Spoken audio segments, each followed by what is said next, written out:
या देवी सर्वभूतेषु मा शक्तिरूपेण संस्थिता नमस्तस्यै नमस्तस्यै નમસ્તસ્યે નમો નમઃ। આજે નવરાત્રિનો અંતિમ દિવસ છે અને નવરાત્રિના 9મા દિવસે માતા દુર્ગાની 9મી શક્તિ માતા સિદ્ધિદાત્રીની યથાવિધિ પૂજા અર્ચના કરવામાં આવે છે। માતા દુર્ગાનું આ સ્વરૂપ સર્વ સિદ્ધિઓ અને મોક્ષ પ્રદાન કરનારું છે, તેથી તેમને સિદ્ધિદાત્રી કહેવાય છે। આ દિવસને મહાનવમી તરીકે પણ ઓળખવામાં આવે છે। તો ચાલો આજે નવરાત્રિના અંતિમ દિવસે માતા સિદ્ધિદાત્રીની પૌરાણિક કથા સાંભળીને નવરાત્રિ કથાનું સમાપન કરીએ અને એ પણ જાણીએ કે આજે અંતિમ દિવસે માતાની પૂજા કરવાનું વિધાન શું છે। માતા સિદ્ધિદાત્રીની પૂજા અર્ચનાથી બધા કાર્યો સિદ્ધ થાય છે અને મોક્ષની પ્રાપ્તિ થાય છે। દેવ, દાનવ, ઋષિમુનિ, યક્ષ, કિન્નર અને ગૃહસ્થ આશ્રમમાં જીવન વ્યતીત કરનારા ભક્તો માતા સિદ્ધિદાત્રીની પૂજા આરાધના કરે છે। તેમની પૂજાથી ધન, યશ અને બળની પ્રાપ્તિ થાય છે। માતા સિદ્ધિદાત્રી કમળ પર બિરાજમાન છે અને તેમની 4 ભુજાઓ છે। માતાના જમણી બાજુના નીચેના હાથમાં કમળ પુષ્પ અને ઉપરના હાથમાં શંખ શોભે છે, જ્યારે ડાબી બાજુના નીચેના હાથમાં ગદા અને ઉપરના હાથમાં ચક્ર શોભે છે। આ સ્વરૂપમાં માતા દુર્ગાએ લાલ વસ્ત્રો ધારણ કરેલા છે। માતા સિદ્ધિદાત્રીની પૌરાણિક કથા શિવ પુરાણ અને દેવી ભાગવત અનુસાર ભગવાન શિવે માતા સિદ્ધિદાત્રીની કૃપાથી જ સિદ્ધિઓ પ્રાપ્ત કરી હતી। દેવીની કૃપાથી ભગવાન શિવનું અડધું શરીર દેવીનું થયું હતું, જેના કારણે તેઓ અર્ધનારીશ્વર તરીકે પણ ઓળખાયા। જ્યારે માતા કુષ્માંડાના સ્વરૂપમાં માતા દુર્ગાએ બ્રહ્માંડની રચના કરી, ત્યારે તેમણે પોતાની બધી સિદ્ધિઓ એટલે કે 8 મુખ્ય સિદ્ધિઓ અને 10 ગૌણ સિદ્ધિઓ ત્રિદેવ બ્રહ્મા, વિષ્ણુ અને મહેશને આપી। બ્રહ્મા અને ભગવાન વિષ્ણુને 8 મહાસિદ્ધિઓ અષ્ટસિદ્ધિ આપવામાં આવી, જ્યારે મહાદેવને 8 મહાસિદ્ધિઓ અને 10 ગૌણ સિદ્ધિઓ એટલે કે કુલ 18 સિદ્ધિઓ પ્રદાન કરવામાં આવી હતી। આ રીતે ત્રિદેવને બધી સિદ્ધિઓ આપનાર માતા દુર્ગા સિદ્ધિદાત્રી તરીકે ઓળખાયા અને નવરાત્રિના 9મા દિવસે તેમની પૂજા કરવામાં આવે છે। નવરાત્રિના 9મા દિવસે બ્રહ્મ મુહૂર્તમાં ઉઠીને સ્નાન કરી શુદ્ધ થઈને સ્વચ્છ વસ્ત્રો ધારણ કરીને ગંગાજળ કે ગૌમૂત્રથી ઘરને શુદ્ધ કરો। પછી કળશ પૂજન કરો અને દેવી સિદ્ધિદાત્રીનું ધ્યાન કરો। માતાને સિંદૂર, અક્ષત, રોલી, શ્વેત પુષ્પ વગેરેથી પૂજન કરો। ત્યારબાદ સફેદ રંગના વસ્ત્રો અર્પણ કરો। માતાની સમક્ષ ધૂપદીપ પ્રગટાવો અને મિષ્ટાન, પંચમેવા, ફળ અર્પણ કરો। માતા સિદ્ધિદાત્રીને 9 રસયુક્ત ભોજન, 9 પ્રકારના પુષ્પો અને 9 પ્રકારના ફળો અર્પણ કરવા જોઈએ। પછી માતા સિદ્ધિદાત્રીની આરતી અને સ્તુતિ કરો। આ દિવસે માતાને મોસમી ફળો, ચણા, પૂરી, ખીર, નાળિયેર, હલવો વગેરેનો ભોગ અર્પણ કરી શકાય છે। એવું માનવામાં આવે છે કે આ ચીજોનો ભોગ લગાવવાથી માતા પ્રસન્ન થાય છે।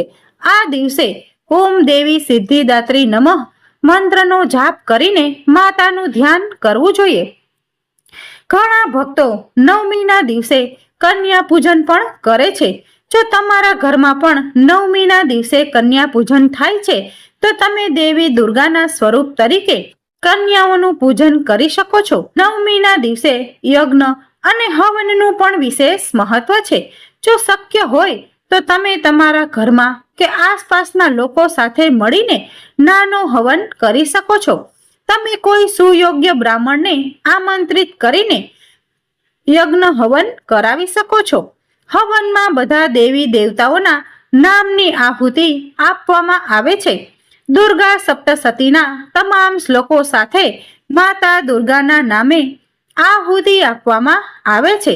સાથે જ દેવીના બીજ મંત્ર ઓમ હ્રીમ ક્લીમ ચામુંડા વિચે નમઃ નો 108 વાર જાપ કરીને આહુતિ આપવામાં આવે છે. પછી આરતી કરવામાં આવે છે. હવનની ભસ્મને તમે તમારા કપાળ પર લગાવી શકો છો, કારણ કે તે શુદ્ધિનું પ્રતીક છે, જેનાથી મનમાં રહેલા દુર્ગુણોનો નાશ થાય છે અને મનની શુદ્ધિ થાય છે. માતાને તમારા પરિવારના સુખ, સમૃદ્ધિ અને આરોગ્ય માટે પ્રાર્થના કરો. માતાનો આશીર્વાદ લઈને કન્યા પૂજન શરૂ કરો. માતા સિદ્ધિદાત્રીને ભોગમાં હલવો, ખીર, ચણા અર્પણ કરવા જોઈએ. કન્યાઓ સાથે એક બટુક ભૈરવ પણ રાખવામાં આવે છે. ત્યારબાદ નવરાત્રિના ઉપવાસનું પારણું કરો. કન્યા પૂજનથી માતાની વિશેષ કૃપા પ્રાપ્ત થાય છે અને ઘરના બધા સભ્યોની ઉન્નતિ થાય છે. નવરાત્રિમાં નવદુર્ગાના 9 સ્વરૂપોની પૂજા આરાધના કરીને સિદ્ધિદાત્રી માતાની ઉપાસના પૂર્ણ કર્યા પછી વ્યક્તિની લૌકિક અને પરલૌકિક બધી જ કામનાઓ પૂર્ણ થાય છે. માતા સિદ્ધિદાત્રીની કૃપાથી ભક્તના મનમાં કોઈ પણ એવી મનોકામના બાકી રહેતી નથી. જે તે પૂર્ણ કરવા માંગે તે બધી સાંસારિક ઈચ્છાઓ અને જરૂરિયાતોથી ઉપર ઉઠીને માતા ભગવતીના દિવ્ય લોકોમાં માનસિક રૂપે વિચરણ કરતા અસીમ કૃપા પ્રાપ્ત કરે છે. આ પરમપદ પ્રાપ્ત કર્યા પછી તેને અન્ય કોઈ વસ્તુની ઈચ્છા રહેતી નથી. દુર્ગા દેવી ભગવાન શ્રી કૃષ્ણની આહલાદીની શક્તિ શ્રી રાધાની છાયા તરીકે ભૌતિક જગતમાં પ્રવેશ કરે છે અને ભગવાનની આજ્ઞાથી આ ભૌતિક સંસારને નિયંત્રિત કરે છે. તેઓ સિંહ પર સવાર હોય છે અને તેમના 10 હાથ હોય છે, જે 10 પ્રકારના સકામ કાર્યોનું પ્રતીક છે. તેમના હાથમાં ધારણ કરેલા શસ્ત્રો અને સર્પકાળનું પ્રતીક છે. દુર્ગા દેવી આ ભૌતિક સંસાર રૂપી દુર્ગ એટલે કે કિલ્લાની અધ્યક્ષા છે, જેમાં બદ્ધ જીવાત્માઓ ભૌતિક પ્રકૃતિના 3 ગુણોની બેડીઓમાં બંધાયેલા હોય છે. તેમનું ત્રિશૂળ આધિદૈવિક, આધિભૌતિક અને આધ્યાત્મિક કષ્ટોનું પ્રતીક છે. આ કષ્ટો દ્વારા દુર્ગા દેવી જીવાત્માઓને એ સમજાવે છે કે આ ભૌતિક સંસાર તેમનું વાસ્તવિક ઘર નથી અને તેમણે ભગવાનની શરણે જઈને ભગવત ધામ પાછા ફરવું જોઈએ. આજે નવરાત્રિના અંતિમ દિવસે અમે દેવી દુર્ગાથી તમામ માટે પ્રાર્થના કરીએ છીએ કે તેઓ તમને બધા પ્રકારના ભૌતિક સુખ, સમૃદ્ધિ અને શાંતિ પ્રદાન કરે, તેમજ બધા પ્રકારના કષ્ટો અને સંકટો દૂર કરે. સાથે જ પરમ ભગવતી નવ દુર્ગાની શુદ્ધ ભક્તિ અને સેવા કરવાની આધ્યાત્મિક શક્તિ પણ પ્રદાન કરે, જેથી તમે તમારા જીવનનું વાસ્તવિક લક્ષ્ય પ્રાપ્ત કરી શકો. જો તમને નવરાત્રી દરમિયાન માતા આદ્ય શક્તિ જગદંબાની મહિમાનો આ પ્રમાણભૂત પ્રચાર કાર્ય ગમ્યું હોય તો વિડીયોને લાઈક અને તમારા મિત્રો અને પરિવાર સાથે શેર કરો.